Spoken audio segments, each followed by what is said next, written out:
कर्म क्या है? गौतम बुद्ध की कहानी। एक बार गौतम बुद्ध से उनके एक शिष्य ने पूछा, गुरुजी कृपया हमें बताएं कि कर्म क्या है।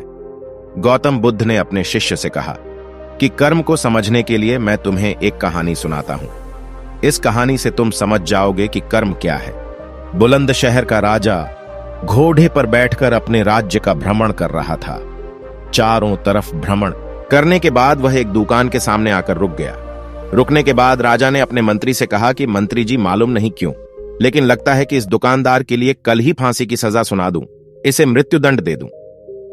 मंत्री राजा से इसका कारण पूछ पाते, इससे पहले राजा आगे बढ़ गए।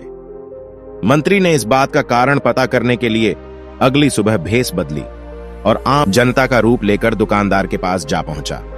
दुकानदार चंदन की लकड़ी बेचने का काम किया करता था। मंत्री ने दुकानदार से पूछा कि उसका काम कैसे चल रहा है। तब दुकानदार ने बताया कि उसका बहुत बुरा हाल है। लोग उसके दुकान पर आते हैं, चंदन को सूंघकर उसकी प्रशंसा करते हैं, लेकिन खरीदता कोई नहीं। मैं सिर्फ इसी इंतजार में बैठा हूं कि कब हमारे राज्य के राजा की मृत्यु हो और उनके अंत्येष्टि में मुझसे बहुत सारे चंदन की लकड़ी खरीदी जाएगी और शायद वहां से मेरे व्यापार में बढ़ोतरी होनी शुरू हो जाए। मंत्री को सारी बात समझ आ गई कि यही वह नकारात्मक विचार है जिसने राजा के मन को भी नकारात्मक किया। वह मंत्री बहुत बुद्धिमान था। उसने सोचा कि मैं आपसे थोड़ी चंदन की लकड़ियां खरीदना चाहता हूं। यह सुनकर दुकानदार भी खुश हुआ और उसने सोचा कि चलो कुछ तो बिका।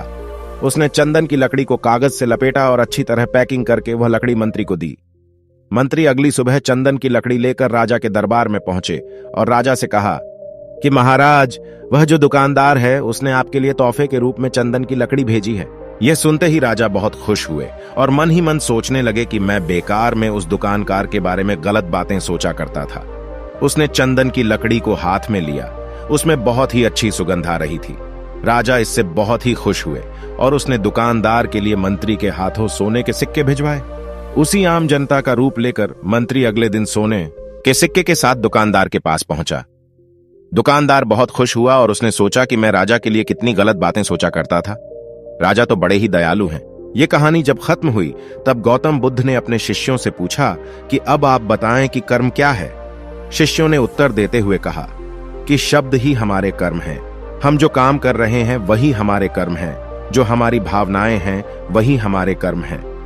गौतम बुद्ध ने सभी शिष्यों के जवाब सुनने के बाद कहा, आपके विचार ही आपके कर्म हैं। अगर आपने अपने विचारों पर नियंत्रण करना सीख लिया तब आप महान बन जाते हैं। जब आप अच्छा सोचते हैं तब आपके साथ अच्छा होता भी है। आपके विचार ही आपको अच्छा या बुरा बनाते हैं। इस छोटी सी प्रेरणादायक हिंदी कहानी पर अपने विचार कमेंट के माध्यम से हम तक पहुंचाएं।